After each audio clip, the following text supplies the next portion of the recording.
América Latina ahora mismo está viviendo un momento muy especial, muy convulso, porque al final los pueblos se cansan y hablan. Los pueblos viven soportando lo que ha sido décadas de una política neoliberal en la cual el Estado ha ido retirándose de sus funciones sociales, favoreciendo una economía que privilegia a los ya privilegiados en detrimento de los más humildes, que tienen que vivir cada vez con una carga más pesada, con menos seguridad social, con salarios más precarios, con jubilaciones más miserables, etc.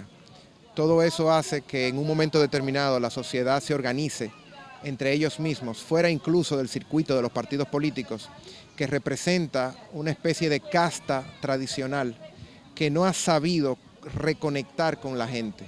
Y por eso tanta desconfianza y por eso entonces el hastío de la gente y la posibilidad de salir a las calles.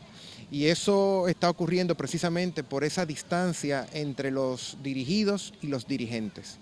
Dirigentes que hacen cada vez más políticas públicas parecido a ellos y cada vez menos políticas públicas parecido a la gente. Y eso lo que está creando es una erosión no solamente de las condiciones de vida de la gente, sino del sentimiento democrático, de que el orden en el cual ellos viven, ellos están en control de él. Y por eso la gente sale no necesariamente propugnando por una ruta específica, sino que en esos propios procesos se van construyendo participación política. Y eso es finalmente lo que finalmente está sucediendo en América Latina. En República Dominicana no sucede todavía como tal, porque ha habido una clase intelectual, universitaria, artística, que no ha sabido ponerles palabras suficientes a lo que está pasando para que la gente se apropie de ella. Y entonces en nuestro país existe esos guetos que tienen razones de sobra para protestar, pero que lo hacen de otra manera, a través, por ejemplo, de la música de calle, los urbanos. Esos son los intelectuales de hoy que están protestando a su modo, tal como la sociedad le ha dejado expresarse en las condiciones de precariedad y miseria y sufrimiento que están viviendo los suyos en todos los barrios de este país. Evo Morales ganó no llegó al 50%, pero ganó por arriba del 10% de su opositor. Ellos están impugnando las urnas para ver si es o no es como ellos indican. Es un referente de que también el poder ha abrazado la parte indígena de la zona. Mira, el caso de Evo es un caso particular y como tal hay que analizarlo. Evo Morales es un fenómeno político después de 500 y tantos años de relegación, de marginación, de privación de existencia social a los indígenas, no solamente de Bolivia, del continente. Y finalmente un líder indígena asume la presidencia del poder político. Luego de varios mandatos, él decide, en una acción criticada incluso por algunos de sus propios partidarios, repostularse.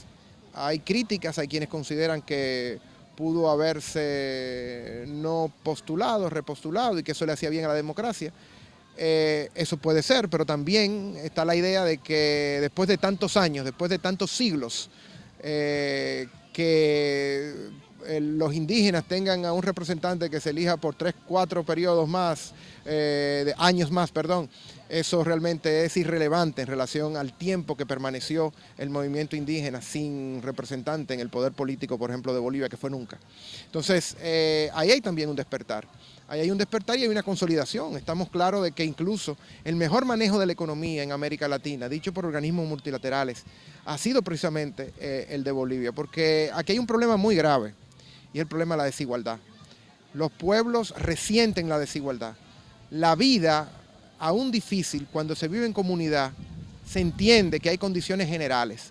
Lo que la gente no soporta es que haya unos que tengan tantísimo más que otros que no tienen casi nada y que además se lo enrostren en la cara. Y eso es lo que vimos en nuestro país.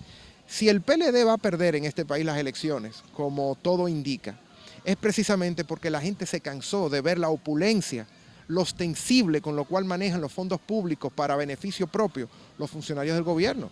Y por eso lo de Camacho generó tanta animadversión en la gente. ¿Por qué? Porque precisamente la gente siente que este señor que va al play y adquiere una botella de whisky a 8.000 pesos, cuando este país tiene tantas calamidades sociales, considera eso un acto de arrogancia, un acto de soberbia, que les trae en la cara a los dominicanos la indolencia con que los gobernantes, en este caso el Partido de la Liberación, mal llamado de la Liberación Dominicana, han llevado las riendas de destino de nuestro país. A propósito del PLD, la Fuerza del Pueblo inicia con un gran número de aliados. Esos aliados están por ideología o están por conveniencia, en el caso de que en un determinado tiempo del Partido de la Liberación Dominicana estando en el poder no se le escuchó. Por ejemplo, los Vinchos se alían ahora a Leonel. Mira, lamentablemente la clase política, por lo menos en lo que respecta a los principales partidos, cuando digo principales partidos son aquellos que se han alternado el poder de alguna manera u otra, traen poca innovación.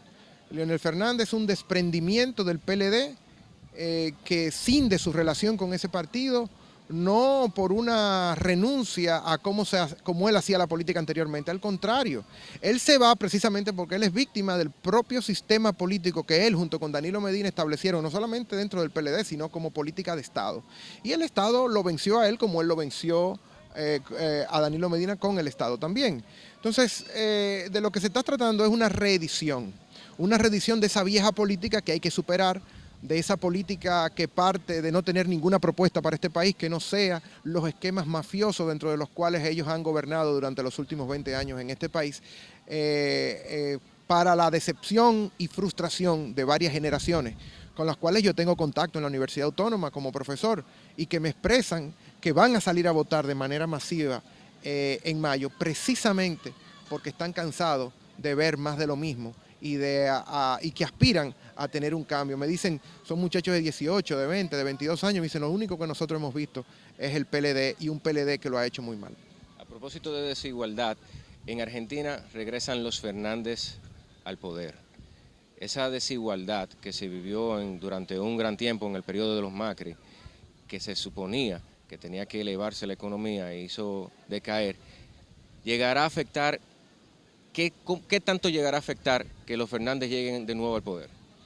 Al contrario, si los argentinos votaron y compararon los dos sistemas, el sistema neoliberal de Macri y el sistema Estado benefactor, providencia, Estado social de los Kirchner, independientemente de las críticas que se le pudieran hacer, es precisamente porque los de abajo vieron cuál le convenía más. Y eso es un gran mensaje. Yo creo que Argentina es un tremendo ejemplo, igual de lo que está pasando en México. Son experimentos sociales muy interesantes de cómo se organiza la gente, por ejemplo, a través del movimiento social argentino, que fue finalmente quien desplazó a Macri del poder y evidentemente con el carisma de los Kirchner y su compañero de boleta, que ahora es el presidente, pues terminaron de consolidar una alternabilidad política. Pero por eso las clases dominantes son muy cuidadosas y por eso han inhabilitado, por ejemplo, a Lula, ¿no? O sea, nosotros estamos viviendo, te reitero, un cambio de época. El mismo que se sembró en Venezuela, en Ecuador, en Bolivia, es el que está dando hoy en México, es el que está en las calles en Chile, es el que está en las calles en Uruguay, a pesar de que tienen un proceso político muy cercano a la izquierda, y por supuesto el que se da también en Colombia, es el que se da en Ecuador. Es decir, ahí está el pueblo latinoamericano en las calles, tratando de resignificar el espacio público como un espacio de voz, esa voz que le han negado y que supuestamente bajo las elecciones tiene una salida, pero no es así. Sabemos, por ejemplo, en nuestro país cómo las elecciones son un sistema que legitima una estructura política que ya está decidida incluso antes de la propia campaña, donde se decide muy poco. Lo que se decide es quién te va a vender a ti, quién te va a comprar el voto, eso es lo que se decide. Y esa es la gran crítica que tenemos. Tenemos un sistema electoral en el cual la gente no elige a sus representantes, son los representantes que van y eligen a quienes ellos van a comprar, explotando las condiciones de miseria de la gente para venderle ese día la leche, el pan, el transporte, la comida de su familia, y por eso llegan intimidando, ¿no?, a las poblaciones y sus barrios para que puedan entonces darle su favor, aún sea por ese día.